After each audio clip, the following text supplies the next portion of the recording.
नमस्कार दोस्तों, अर्धवार्षिक परीक्षा सत्र 2021-22 कक्षा 11वीं विषय हिंदी का दोस्तों पूर्णांक 80 दिया गया है और समय 3 घंटा। दोस्तों संपूर्ण पेपर लेकर आ गया हूं दोस्तों, तो वीडियो को पूरा देखिएगा और चैनल पर नए हो तो चैनल को सब्सक्राइब करिएगा। चलिए दोस्तों वीडियो को शुरू करते हैं। दोस्तों इस वीडियो में मैं आपको क्वेश्चन के साथ साथ आंसर भी बताऊँगा दोस्तों, तो वीडियो को फुल वॉच कीजिएगा और चैनल पर नए हो तो चैनल को सब्सक्राइब करिएगा। चलिए दोस्तों वीडियो को शुरू करते हैं। ये निर्देश दिए गए थे दोस्तों 1 से जो कि 6 तक है, तो निर्देश पढ़ के अपना टाइम क्यों ख़राब करें।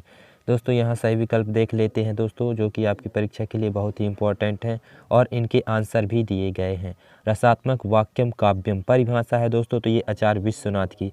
दोस्तों यदि आप इस क्वेश्चन पेपर को पढ़कर जाते हैं तो आप बहुत ही अच्छे नंबर ले आएंगे। तो दोस्तों इसके बाद दूसरा, महाकाव्य में होता है जीवन का बृहद चित्रण। तो दोस्तों इन सभी को आप नोट कर लीजिएगा। इसके बाद तीसरे का राइट आंसर क्या होगा दोस्तों, इनमें से कौन सा महाकाव्य है। तो दोस्तों इनमें से आपको देख लेना कौन सा महाकाव्य है।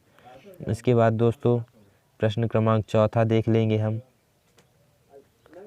वीर भयानक रौद्र रसों में प्रधानता होती है तो ओज गुण की होती है। इसके बाद दोस्तों प्रश्न क्रमांक 6 देख लेते हैं। प्रश्न क्रमांक 6, निम्नलिखित में कौन सा प्रबंध काव्य नहीं है। तो इसका राइट आंसर सूर सागर हो जाएगा दोस्तों। इसके बाद प्रश्न क्रमांक 7 देख लेंगे। प्रश्न क्रमांक 7, महाकाव्य में कम से कम कितने सर्ग होने चाहिए। तो दोस्तों 8 से ज़्यादा होने चाहिए, या 8 या 7। इसके बाद दोस्तों प्रश्न क्रमांक 2 देख लेते हैं।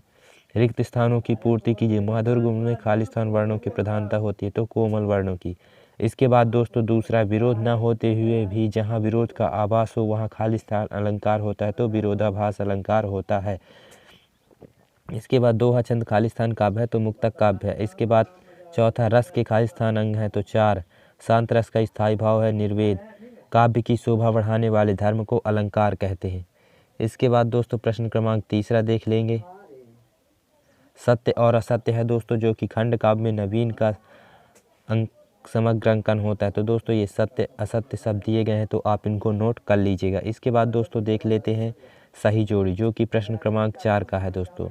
तो सही जोड़ी में हम देख लेंगे दोस्तों, उपमेय का निषेध कर उसमें उपमान आरोप किया जाए वहाँ होता है। तो दोस्तों यहाँ अपुहंती अलंकार होता है। इसके बाद दूसरा है महाकाव्य। तो दोस्तों महाकाव्य आपका ये रामचरितमानस है।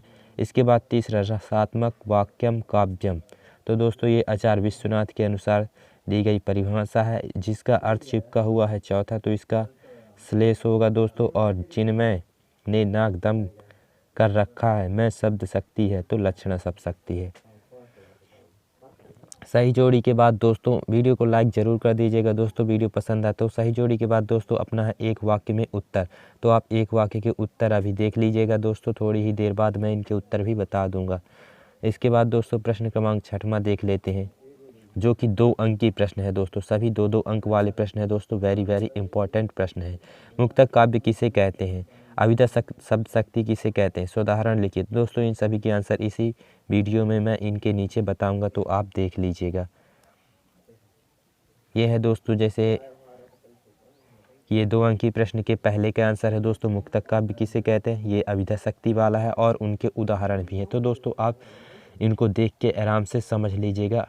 ये दूसरा, अब दोस्तों अब जैसे ये दूसरे का आंसर है, तो दोस्तों ये 2 नंबर वाले हैं, आपको जितना लिखना हो उतना ही लिखना। ये 2 नंबर वाले आंसर है और ये उनके उदाहरण दिए गए हैं, तो आप समझ जाइएगा।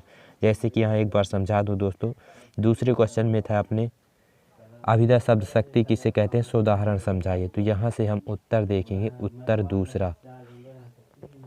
ये अभिधा शब्द शक्ति की परिभाषा है यहाँ से यहाँ तक, और ये उनका उदाहरण है। तो समझ गए होंगे दोस्तों, तो आप इनको सभी कर लिए। तीसरा है, तीसरे का उदाहरण है, चौथा है, ये सभी आप समझ कर लीजिएगा दोस्तों।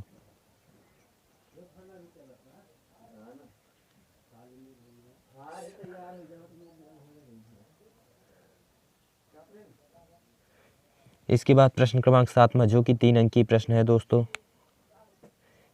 3 अंकी प्रश्न भी बहुत इंपॉर्टेंट क्वेश्चन है दोस्तों, तो आप 3 अंकी प्रश्न भी कर लीजिएगा, बहुत ही इंपॉर्टेंट क्वेश्चन है। इसके बाद दोस्तों हम देखते हैं कि महाकाव्य की 3 विशेषताएं बताते हुए 3 महाकाव्यों के नाम लिखिए। 6 क्वेश्चन है दोस्तों जो कि आपके वेरी वेरी इंपॉर्टेंट हैं।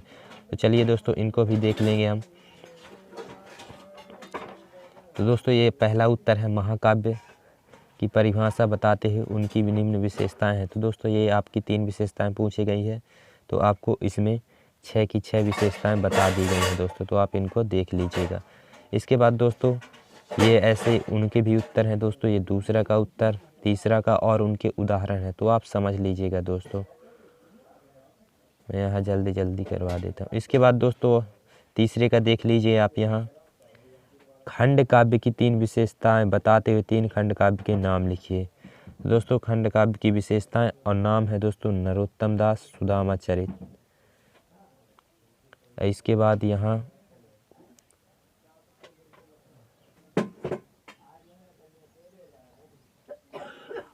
इनको नोट कर लीजिए दोस्तों आप। परिभाषा उदाहरण से प्रश्न उत्तर दिए गए हैं सभी को। आप अपठित गद्यांश, दोस्तों आपके अपठित गद्यांश बहुत ही इंपॉर्टेंट है, जो कि आपको 3 बताए गए हैं। एक ये है दोस्तों अपठित गद्यांश, एक ये है दोस्तों अपठित गद्यांश। इसके बाद ये उनके प्रश्न, प्रश्न के बाद उत्तर दोस्तों, ये उसी का उत्तर है, आप समझ जाए। इसके बाद गद्यांश दूसरा है दोस्तों, गद्यांश दूसरा के प्रश्न है दोस्तों, ये सभी प्रश्न हैं। उनके बाद ये है दोस्तों उनके उत्तर। इसके बाद दोस्तों गद्यांश तीसरा है, गद्यांश तीसरा के प्रश्न और तीसरा के उत्तर। दोस्तों बस आपको 3 ही गद्यांश बताए गए हैं, जो कि आपके बहुत ही इम्पोर्टेंट है। इसके बाद दोस्तों यहाँ से आपको बताया गया है पत्र लेखन। पत्र लेखन में दोस्तों अनौपचारिक और औपचारिक दोनों पत्र आपको लिखने हैं। तो दोस्तों पत्र लेखन 1, 2, 3, 4, 5। इसके बाद दोस्तों अनौपचारिक पत्र हैं, वही है दोस्तों ये हैं अनौपचारिक पत्र। तो दोस्तों आपको इन सभी को कर लेना है, बहुत ही इम्पोर्टेंट क्वेश्चन है दोस्तों ये, तो आप सभी को इनको कर लेना है। इनके उत्तर नहीं बताए हूँ दोस्तों, क्योंकि आप अपने हिसाब से पत्र लेखन याद किए हुए होते हैं। इसके बाद दोस्तों निबंध लेखन में देख लेते हैं। 7 अंकों का आना है दोस्तों, 250 शब्दों में आंसर है इनका। तो इनके देख लेते हैं दोस्तों क्या क्या पूछा गया है दोस्तों।